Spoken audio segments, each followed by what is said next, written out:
ሰላም ጤና ይስጥልኝ የቻናሌ ቤተሰቦች፣ ዛሬ በሕክምናው ዘርፍ እጅግ አሳሳቢና ብዙ ቤተሰቦችን በጭንቀት ላይ የምጥል ርዕስ ይዤላችሁ መጥቻለሁኝ። ብዙ ጊዜ በቤታችን ውስጥ ያሉ አረጋውያን ወላጆቻችን ወይም በጣም ትንሽ ሕፃናት ልጆቻችን በህመም ምክንያት ኦፕራሲዮን ያስፈልጋቸዋል ሲባል ትልቅ ድንጋጤ ይፈጠራል። ብዙዎቻችን የምናስበው ይህ ሕፃን ገና እኮ ነው፣ እንዴት ኦፕራሲዮን ይቋቋማል?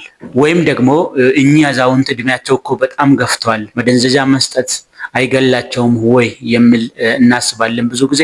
ዛሬ በዚህ ቪዲዮ በሳይንሳዊና በሕክምናው ዓለም ያለውን እውነታ በዝርዝር እንመለከታለን። ለኦፕራሲዮን የእድሜ ገደብ አለው ወይስ የለውም? ቪዲዮውን እስከ መጨረሻ እንድትመለከቱ እጋብዛችኋለሁ። እኔ ዶክተር ደሳለኝ አብዲሳ ነኝ፣ የቀዶ ሕክምና ስፔሻሊስት ሐኪም። እንዲሁም በቀዶ ሕክምና ከ10 ዓመት በላይ ኤክስፒሪየንስ አለኝ። እንዲሁም ከ5000 በላይ ሜጀር ሰርጀሪዎችንም ሰርቻለሁ።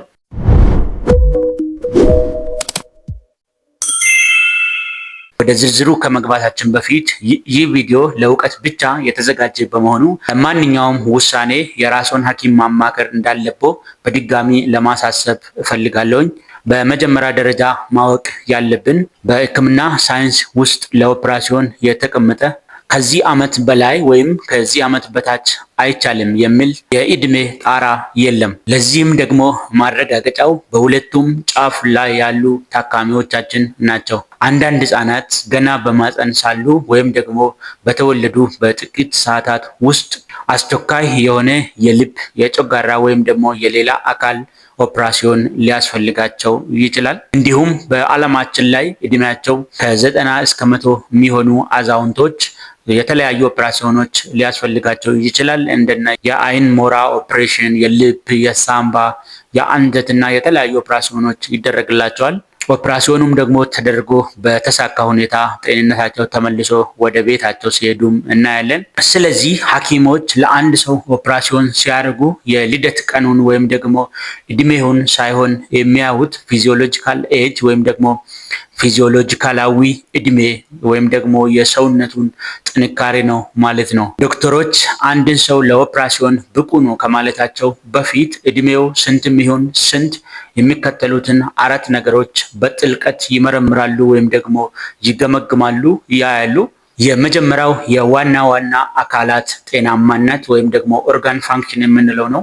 አንድ ሰው ልቡ፣ ኩላሊቱ፣ ሳምባው ጤናማ ወይም ደግሞ ኖርማል ከሆነ እድሜው 80ም ቢሆን ኦፕራሲዮን ሊደረግለት ይችላል ማለት ነው። ምክንያቱም የመደንዘዣ መድኃኒቶች ከተሰጡ በኋላ እነዚህ መደንዘዣ መድኃኒቶች ከሰውነታችን የሚወገዱት በሳምባ፣ በጉበት እንዲሁም በኩላሊት በመሆኑ እነዚህ አካላት ከተጎዱ ይሄ ሰው ለአነስቴጂያ ወይም ለመደንዘዣ ሃይ ሪስክ ስለሚሆን ኦፕራሲዮን ላይደረግለት ይችላል ማለት ነው፣ እነዚህ አካላት የተጎዱ ከሆኑ። ሁለተኛው ተጓዳኝ በሽታዎች ወይም ኮሞርቢዲቲስ ብለን የምንጠራው ነው።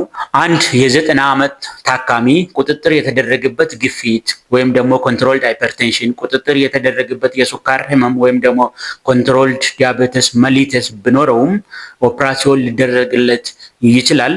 በሌላ መልኩ ደግሞ ስናይ አንድ የ30 ዓመት ወጣት ኮንትሮል ያልተደረገ ሱካር ወይም ደግሞ ክትትል ያልተደረገበት የግፊት ህመም ካለበት ኦፕራሲዮኑ ለሱ አደገኛ ሊሆን ይችላል። ኦፕራሲዮኑ ላይሰራለት ይችላል ማለት ነው። ስለዚህ እዚህ ጋር እድሜ ብቻ ሳይሆን እነዚህ ኮሞርቢዲቲዎች ወይም ደግሞ ተጓዳኝ በሽታዎች ምን ያህል ክትትል ተደርጓል ወይም ኮንትሮልድ ናቸው የሚለው ነው ማለት ነው የሚታየው። ሶስተኛው የኦፕራሲዮኑ አስገዳጅነት ወይም ደግሞ አርጀንሲ ነው። አንድ ሰው ለህይወት የሚያሰጋ አይነት ህመም ከያዘው፣ ለምሳሌ የፈነዳ ትርፍንጀት አንድ ሰው ከያዘው ወይም ደግሞ የአንጀት መታጠፍ ከያዘው እንዲሁም የጨጓራ መበሳት ከያዘው አንድ ሰው እድሜው ስንትም ይሁን በሽታውም ኮሞርቢዲቲዎች ግፊቱ ያልተቆጣጠርነው አይነትም ቢሆን ሱካሩ ከፍ ያለም ቢሆን ኦፕራሲዮኑ የግድ ያስፈልገዋል ማለት ነው። ምክንያቱም ኦፕራሲዮኑ የማይሰራ ከሆነ በእነዚህ ህመሞች ምክንያት ይሄ ሰው ሊጎዳ ሊሞት ስለሚችል ኢመርጀንሲ በመሆኑ ምክንያት ምንም እንኳን ታካሚው እድሜ ከፍ ያለ ቢሆን ታካሚው የተለያዩ ኮሞርቢዲቲዎች ተጓዳኝ በሽታዎች ቢኖሩበትም ኦፕራሲዮኑ አስገዳጅ ይሆናል፣ ሊሰራለት ይገባል ማለት ነው። በሌላ መልኩ ደግሞ የተፈለገው ኦፕራሲዮን ወይም ደግሞ ይሰራል የተባለው ኦፕራሲዮን ኢመርጀንሲ ወይም ደግሞ በድንገተኛ የሚፈለግ አይነት ኦፕራሲዮን ሳይሆን ኤሌክቲቭ ወይም በፕላን በእቅድ የሚሰራ አይነት ኦፕራሲዮን ከሆነ ያ ታካሚ እድሜው ከፍ ያለ ከሆነና እነዚህ ኮሞርቢዲቲዎች የተለያዩ በሽታዎች እንዲሁም የኦርጋን ፋንክሽኖቹ ኖርማል ካልሆኑ ኦፕራሲዮኑ ሊቀር ወይም ሊሰረዝ ይችላል ማለት ነው በሌላ መልኩ። አራተኛው የማደንዘዣ ወይም ደግሞ አነስቴዣ ምርጫ ነው። አንድ ሰው የተለያዩ ህመሞች ኮሞርቢዲቲዎች ኖሮበት እንዲሁም እድሜው ከፍ ያለ ከሆነ ከዛም ደግሞ ኦፕራሲዮኑ የሚፈልገው ጀነራል አነስቴዣ ወይም ሙሉ መደንዘዣ ከሆነ ኦፕራሲዮኑ ሊቀር ይችላል ወይም ሊሰረዝ ይችላል። ነገር ግን አንድ ሰው እድሜው በጣም ከፍ ያለ ሆኖ ኮሞርቢዲቲም ኖሮበት ያስፈልገው የመደንዘዣ አይነት ደግሞ ሎካል አነስቴዣ ወይም ኦፕራሲዮኑ የሚሰራበት ቦታ ላይ ብቻ የሚሰጥ አነስቴዣ ወይም ሪጂናል አነስቴዣ ማለትም በከፊል አካሉን በማደንዘዝ የሚሰራ አነስቴዥያ ደግሞ ከሆነ ኦፕራሲዮኑ ሊሰራ ልንቀጥል እንችላለን ማለት ነው። እንግዲህ ስናጠቃልለው በዚህ ዘመን እድሜ ስለገፋ ወይም ስላነሰ ብቻ ኦፕራሲዮን አይከለከልም። ስለዚህ እድሜው በጣም ትንሽ ለሆነ ህፃን እንዲሁም ደግሞ ለአረጋውያን ሐኪም ኦፕራሲዮን ያስፈልጋል ስለን በፍርሃት ብቻ እንዲሁም ያለ ኢንፎርሜሽን በማጣት እንዲሁ በፍርሃት ብቻ ውሳኔ መስጠት እንዲሁ መፍራት እንዲሁ የሐኪሙን ትዕዛዝ እምቢ ማለት የለብንም ማለት ነው። እናንተ ማወቅ ያለባችሁ ሐኪሞች ወስነው ወደ ኦፕራሲዮን የሚገቡት የልብ ምርመራ፣ የሳምባ ምርመራ፣ የጉበት ምርመራ፣ የልብ ምርመራዎችን አድርጎ ይሄ ሰው አካላዊ ጤንነቱ የተረጋገጠ ወይም ደግሞ ለኦፕራሲዮኑ የማያሰጋ ለአነስቴዥያ መደንዘዣ የማያሰጋ መሆኑን ሲያረጋግጡ ብቻ ነው ኦፕራሲዮን የሚወስኑት ወይም ደግሞ ይሰራ ብሎ እናንተን የሚጠይቁት። ስለዚህ እናንተ ዝም ብላችሁ መፍራት መጨነቅ አይኖርባችሁም ማለት ነው።